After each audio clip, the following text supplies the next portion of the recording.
So me and Tristan were having a conversation the other day. What are the bad things about being rich? Everyone knows the good things. But as a man who's genuinely come from the bottom and is now genuinely at the top, I'm gonna tell you some of the bad things about being rich. Because there are bad things about being rich. And I wrote some of them down, and that's why I'm gonna check my phone occasionally.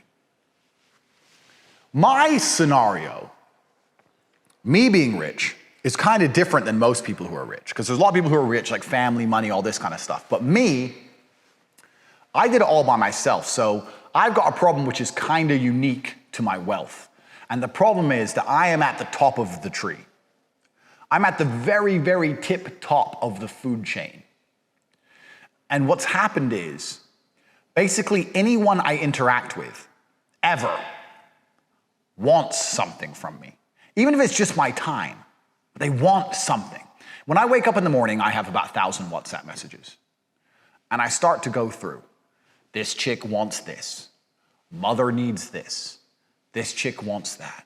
Car dealership wants me to buy another car. This person wants that. This guy wants me to invest. That everyone wants things from me all the time. I understand, because it must be like you're Joe Schmo. You wake up and say, who's the coolest person? Who's the richest, smartest guy? I have his phone number. Andrew. If there's a problem, and anyone who knows me, anybody, if there's a problem in their life, they message me. Doesn't matter what it is. The toilet could fucking break. They need some money. Stranded. Whatever. I'm just the go-to guy. Tate can fix it. So everyone always wants things from me. When I was broke, nobody wants shit from me. Because they knew I couldn't do shit, or they thought I couldn't do shit, right? But now that I'm rich, every single person who messages me, it's just a constant stream of requests. They may hide them, they may shield them, they may put them behind a veil. They may say, just take a few days off and let's go to the mountains. I really love you. Those other girls don't really love you. Trying to take my time. My time is my money. They all want something. So that's the first thing that happened when I got rich. I realized everybody wants things from me all the time. And I don't mind. I'm not complaining, right? I don't even think this video is a complaint video. And I don't want you to sit there and think, ha ha ha, more money, more problems, because I love being fucking rich. And I love being top of the food chain. I was built for this. I'm a king. I couldn't live any other way. But I'm very aware as I go through my day-to-day life. Everybody wants something from me. They try and frame it. They say, hey, I've got an opportunity for you. The opportunity is not for me, friend, because I don't need your shit. The opportunity is for you, because you want my money. You're gonna come and give me your business plan and try and convince me that I'm the lucky one with the opportunity when you're trying to walk away with millions of my dollars. No. So the first thing is when you're rich, everyone wants things from you all of the time. That's the first thing that happens. The second thing that I don't really like about being rich. Food used to be a big deal. So my brother and I, we've always lived together. And when we were broke and we were training for world title fights with no money, we invented a dish that was so bland, we called it flavor, because it was the only way you could add flavor to the dish. So it had the name flavor, but it was extremely bland. And it was white rice, frozen peas, because they're cheap, kidney beans. Kidney beans have more protein per 100 grams than minced beef. Did you know that? I found out when I was broke, walking the aisles at a grocery store, trying to find the cheapest protein money can buy. Couldn't bring myself to be a vegetarian, so I'd add a little bit of meat, minced beef. And if I was really rich, I'd have hot sauce. But that was like $2 or $3 without adding nutritional sustenance. It was just purely for taste. And I couldn't often afford that. Literally, you have no idea how broke I was when I was fighting. Kickboxing does not pay. So for a good 3-year period of my life, I lived on this flavor. We'd cook it twice a week, cook on a Sunday and on a Wednesday. And we'd make these big pots of rice, green peas, kidney beans, and a bit of minced beef. That was it. And every once in a while, if my friends came over and they had more money than me, or if I went to a fight show and I was getting a paid dinner, or if I was out with, my uncle who had money, and they buy me a steak.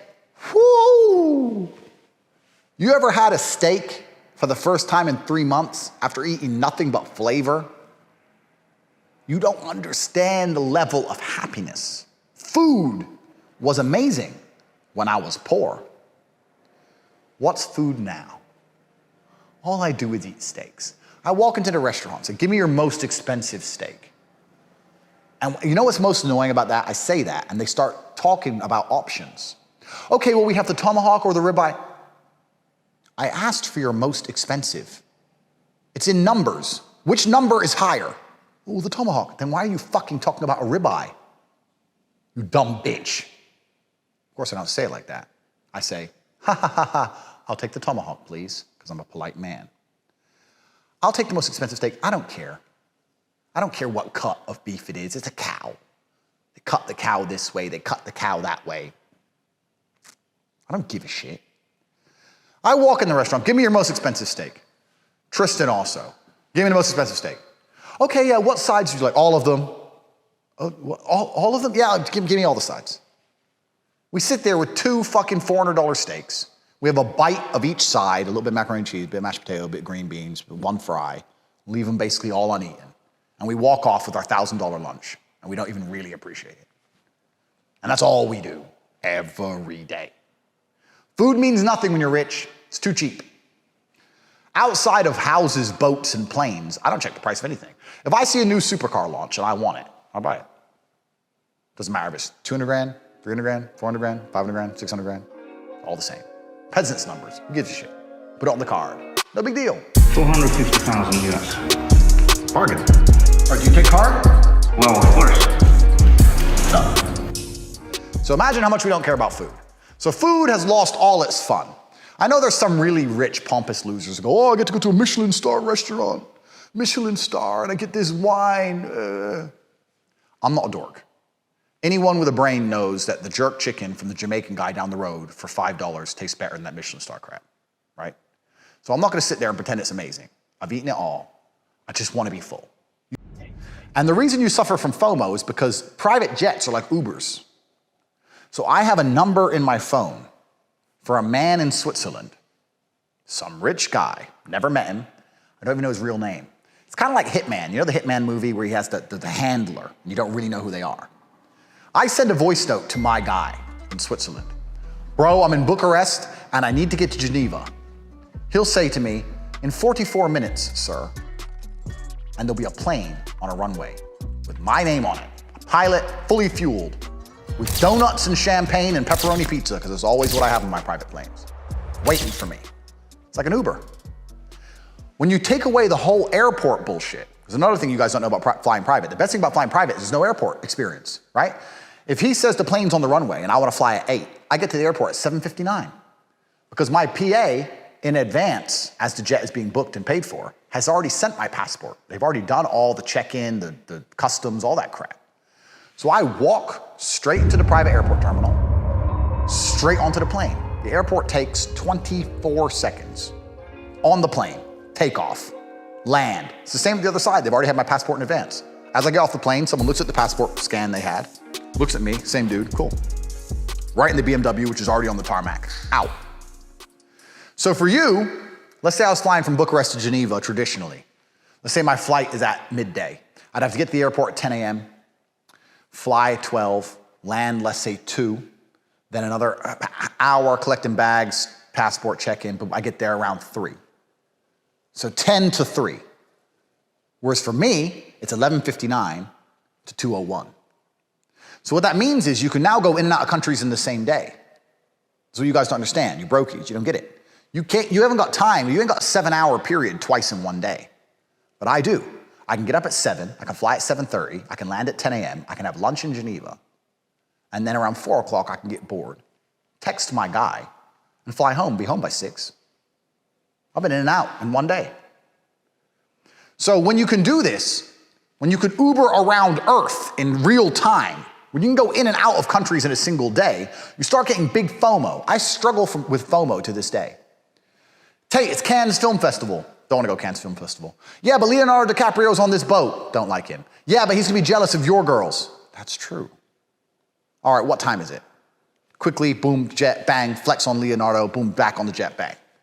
So you start getting all these messages, and now you get FOMO. So when you try and just sit still, because you can be anywhere and do anything, it's very hard to not do things. I hope I'm making sense here. Everyone goes, oh, just relax. I can't just relax, because right now there's so many places I could be. There's so many things I could be doing. Like right now, Maserati, as we speak right now, Maserati are having a test track day in Bologna, Italy for the MC20. I could have been there. Here I'm filming Tate speeches. And part of me has FOMO. I could have just bounced to Italy, drove the car, bounced back. And it's every single day. So you get huge FOMO. Same thing with Instagram. If I scroll Instagram and I see something that looks fun in Paris or London or Stockholm, I can be there in two and a half hours.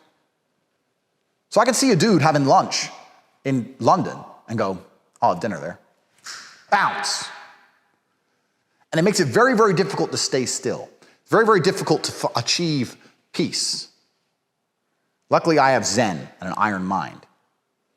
But that's the thing that's kind of bad about being rich, because when you're broke and you go on holiday, let's say you go on holiday, right? You go to Marbella and you're standing around Marbella.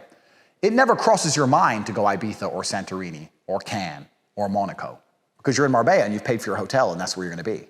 Whereas me, I'll be in Marbella, I can be having 99% fun.